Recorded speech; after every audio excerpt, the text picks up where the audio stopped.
TG má le chéirí le. Ja, cluthe an na fógra a bhí an. Títáil a cartí ag Is mis se cuihanna cón agus coní má na ngá. Tá Gaelanne tata domsa mar úsáidir mé agus méid leart le a hisismóirí gach lá. Có má lei sin úsáidir mé agus mé gimmars cad a gona fórna eile nach bhfuil Gaelanne có.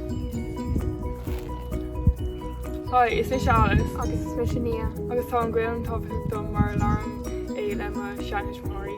Tá sé tábhacht dom mar bhí sé éasca é hiiscin nuair bhí cluhí peile ar tíisi cara. Is mis Angelica agus tá Gaelanne Tábhacht domsa mar is mála a bheith éisteach le radio Gaeltachta. Is mis Holly agus tá an Gaelanne Tábhacht domsa mar choiríonn ciile mo chuid obair scoile.